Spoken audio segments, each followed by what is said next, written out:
खुलुमबाय बे समाव दङ बडलेण्ड इंखं टेलिभिजन स्टुडिअ आं खोमथागोरा गयारि।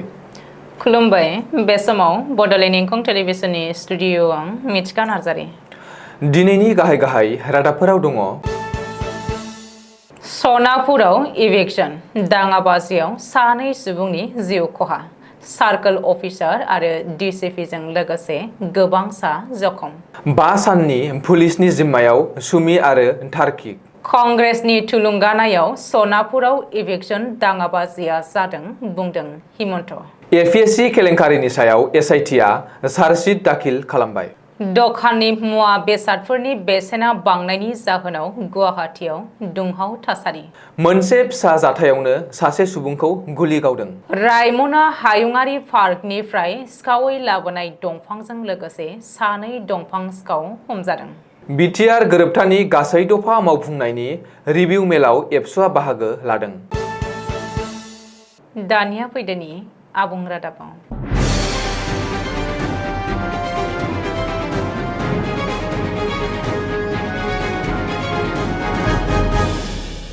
सनापुराव पुलिस आरो आयेन बेरेखायै दखल खालामग्राफोरनि गेजेराव दाङाबाजि। बे दाङाबाजियाव पुलिसआ गुलि गावनायाव सानै सुबुङा जिउ गोमादों। बेनि अनगायैबो गोबांसा सुबुङा गोब्राब जखम जादों। सनापुराव पुलिसनि गुलियाव जिउ गोमानाय सानै सुबुंखौ हायदर आली आरो जुबाहिद आली होननानै सिनायथिनो हादों। मख'नो गोनांदि मैया बिस्तिबारखालि जिल्ला खुंथाया सनापुरनि कसुरथलियाव आयेन बेरेखायै दखल खालामग्राफोरनि हेंथायै इभिक्सन खालामदोंमोन। बे समाव पुलिस आरो आयेन बेरेखायै दखल खालामग्राफोरनि गेजेराव एना-एनि जायो। दखल खालामग्राफोरा जं, सिखा, रुवा, लावथि बायदि लानानै इभिक्सन खालामनो थांनाय पुलिस बिफानि सायाव गाग्लोबो। बे गाग्लोबनायाव सार्कल अफिसार, डिसिपि सनापुर थानानि असिजों लोगोसे सा 20नि बांसिन पुलिस जवानफोरा जखम जायो। थासारिखौ कन्ट्रल खालामनो थाखाय पुलिसआ गिबियाव लाठीग'आव गुलि गावदोंमोन। नाथाय पुलिसआ लाठीग'आव गुलि गावनायनि उनाव थासारिया गाज्रिसिन जायो। जाउनाव पुलिसआ थांखिनानै गुलि गावनो गोनां जायो। बे जाथायाव पुलिसनि गुलि नांजाना सानै दखल खालामग्राया गोब्राब जखम जायो आरो बै सानैबो सुबुङा देहा फाहामसालियाव जिउ नागारो होननानै मिथिनो हादों। मख'नो गोनांदि सनापुरनि ट्राइबेल बेल एन्ड ब्लक हायाव सन्देह गोनां आरो मोनसे जर'खा हारिनि अना ट्राइबेल सुबुंफोरा बबेनिफ्राय फैखो आरो माबोरै दखल खालामफैखो बेयो मोनसे जोबोर गेदेर सोंथि। रायजोनाङै सोमावग्लुंनाय माल्टि क्र'र स्केम एबा ट्रेडिंनि मुङाव कौटि रां लुथिनायनि मस्ट वान्टेड सुमि बरा आरो तार्किक बराया 5 साननि पुलिस जिम्मायाव। मख'नो गोनांदि 10 सान थाखुमानानै थानायनि उनाव आखाइ दैखांनायनि उनावनो एसटिएफआ एरेस्ट खालामदों सुमि आरो तार्किकखौ।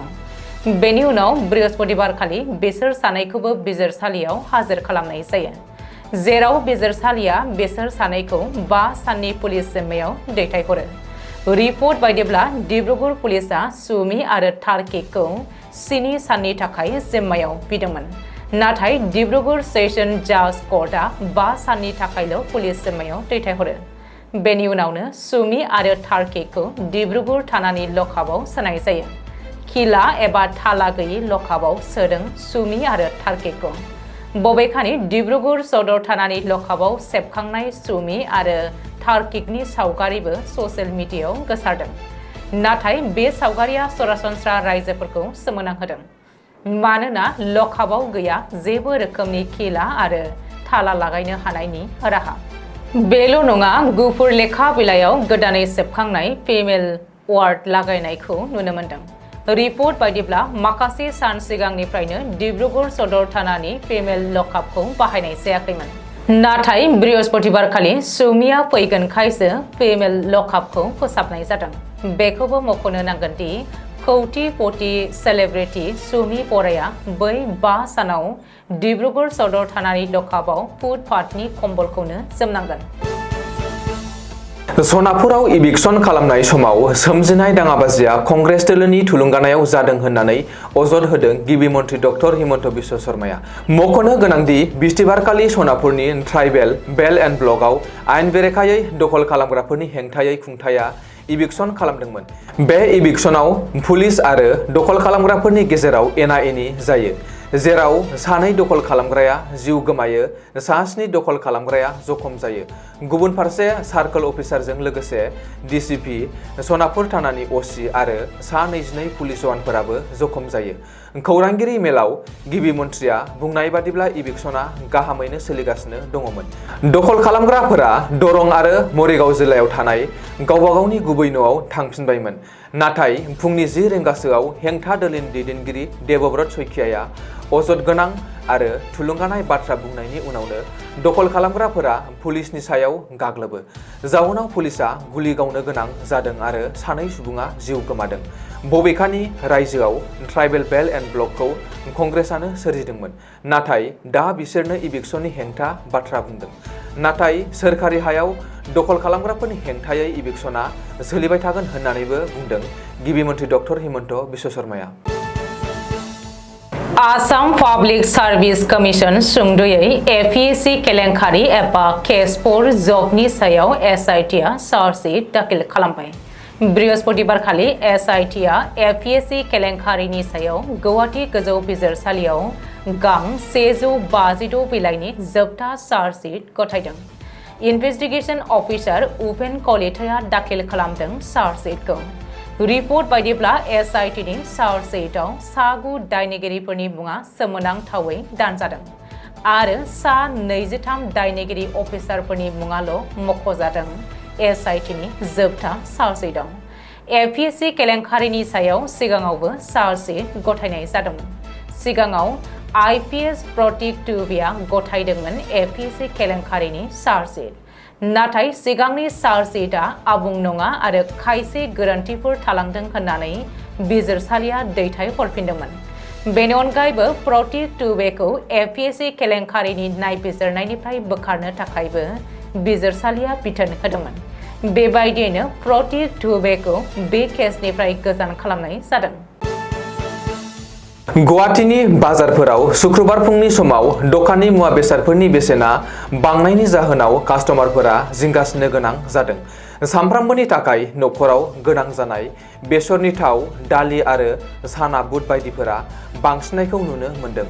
सुलुंनिफ्राय मोनथिनो मोननाय बायदिब्ला बेसर थावनि बेसेना लिटाराव 15 रांनिफ्राय 20 रांसिम आरो साना बुटनि बेसेना केजिआव 25 रांनिफ्राय 30 रांसिमहालागै बांदों। लोगोसेनो मुसुर दालिनि बेसेनाबो केजिआव 10 रांनिफ्राय 15 रांसिमहालागै बांदों।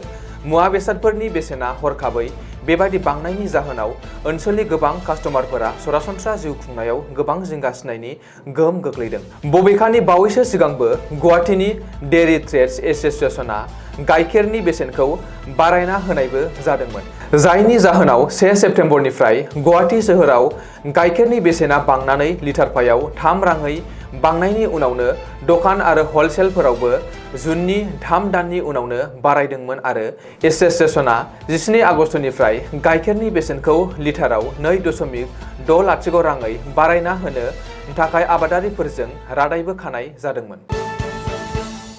रङियानि दिप्तिनगर ओनसोलाव बृहस्पतिबार मोनानि समाव ज्योति प्रकाश शर्माया मोनसे फिसा जाथायखौ लानानै दाङाबाजि सोमजिनायाव मृदुल बानियानि देहायाव गावनि प्राइभेट 0.32 mm पिस्तलजों गरनै गुलि गावनानै जोखोम खालामनायनि जाहोनाव साखाथिनि पुलिस थानायाव हेफाजाब लाहैनाय जाथाया सोराङाव फैदों। बेबायदि दाङाबाजि सोमजिनायनि उनाव जायगानि पुलिसा जाथायसालियाव नुजाथिहैनानै ज्योति प्रकाश शर्मानिफ्राय पिस्तलखौ जब्द खालामनानै लानायजों लोगोसेनो बिखौ ओनसोलाव हिंसायारि जाथाय सोमजिहोनायनि दाय जाबसिननानै होनायबो जायो। बबेखानि बे जाथायाव जोखोम जानाय मृदुल बानियाखौ नलबारि मेडिकेल कलेजाव फाहामथाय होनायजों लोगोसेनो जाथायनि बागै सोंलु खालामनो पुलिसा लानानै थांनाय जायो। बेनि अनगायैबो जायगानिनो सासे सुबुङा फोरमायनाय बायदिब्ला गावनि न'निफ्राय ओंखारनो हायामोन मानोना बियो गावनि हाथियारखौ लानानै जायगानि सुबुंफोरखौ हुमखि होयोमोन। लोगोसेनो मोनानि समाव गावनि पिस्तलजों माब्लाबा फायरिंबो खालामोमोन। थांनाय 2022 मायथाइयावबो ज्योति प्रकाश शर्माया दुर्गा फुजानि समाव जाथायसालियाव फायरिं खालामनायनि जाहोनाव सुबुंफोरा फोरसा-फोरसि खारदोंमोन होननानै मिथिनो हादों।